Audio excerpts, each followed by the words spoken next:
त्रिपुरा तपसिली जाति समन्वय समितिनि साक्कार मुंबाई थै थांजाक अनिल सरकारनि फिल्ड चार्जिसनि आसेमानि साल पालाजाखातिनि आगरतलानि सिटी सेंटर बसकांगो पांडाव मानजाखा त्रिपुरा तपसिली जाति समन्वय समितिनि हास्ते काजको आगिनि मन्त्री रतन भौमिक তাই जुदा जुदा आदर आजीवन মানুষকে সংগঠিত করেছে।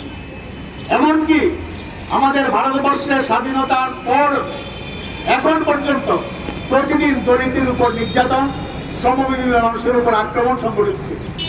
এর বিরুদ্ধে বিশেষ করে দলিত মানুষের সংগঠিত করার জন্য তিনি আওয়াজ তুলেছেন। তার জীবদ্দশায় আমরা সারা ভারতবর্ষে দলিতদের মুক্তির সংগ্রামে একটা ভূমিকা নিতে পারে এরকম একটা সংগঠন দলিত শোষণ মুক্তি মঞ্চ আমরা তৈরি করেছিলাম। কিন্তু তার যে স্বপ্ন, এই স্বপ্ন এখন আমরা পূরণ করতে পারিনি।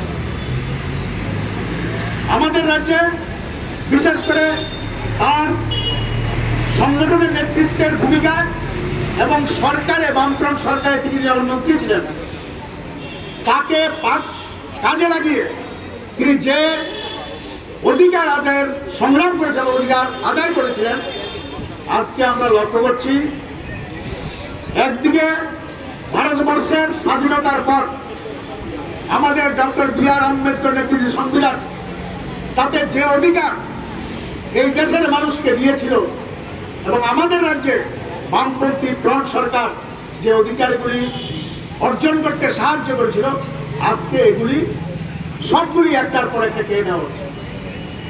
আজকে স্বাধীনতার পরে যে সংবিধান গৃহীত হয়েছিল এবং ভারতবর্ষের গণতান্ত্রিক আন্দোলনের লড়াই সমাজ তার অন্যতম একটা বিষয় ছিল আমাদের দেশে যে ভেদাভেদ বর্ণবাদী তাকে অবসান ঘটানো। সংবিধানেও এমন কিছু বিষয় আছে যেগুলি এই বর্ণবাদী ব্যবস্থার বিরুদ্ধে মানুষকে লড়াইতে উৎসাহিত করবে এবং বর্ণবাদী ব্যবস্থার খতম করবে। আজকে স্বাধীনতার এত বছর পরে এসে দেখছি আমাদের দেশের যে সরকার আরএসএস এর আদর্শে পরিচালিত বিজেপি সরকার, তারা এই সংবিধানের মূল ভাবনা এটাকে জলাঞ্জলি দিয়ে আমাদের দেশে মৌলবাদী নীতিকে সংবিধানে অন্তর্ভুক্ত করে এটাই মূলনীতি এই দেশের, এটাকে প্রতিষ্ঠিত করার চেষ্টা করছে।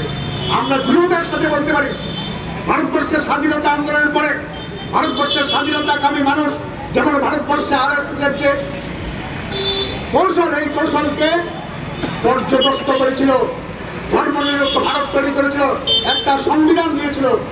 আজকের দিনেও এই মানুষের উত্তরসূরিরা আছে, তারা আরএসএস বিজেপির এই জঘন্য প্রচেষ্টা, ইতিহাসকে পেছনে দিকে ঠেলে দেওয়ার চেষ্টা, এটাকে বরদাস্ত করতে হবে। তারা ভয় পায় আমাদের আন্দোলনকে।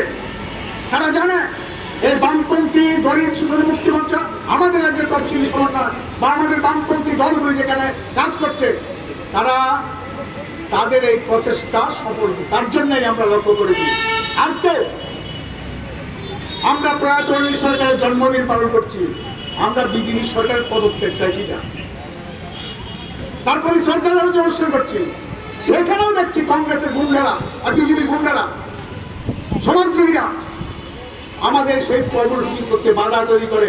মলনগরে, আনন্দনগরে আমাদের কমরেডরা যখন প্রোগ্রাম করার চেষ্টা করছিলেন বাধা তৈরি করেছেন। মলনগরে প্রোগ্রাম করার পরে আমাদের গণ আন্দোলনের কর্মী তপন শাহ তাকে বাড়ি থেকে এনে মারধর করেছে। এরকম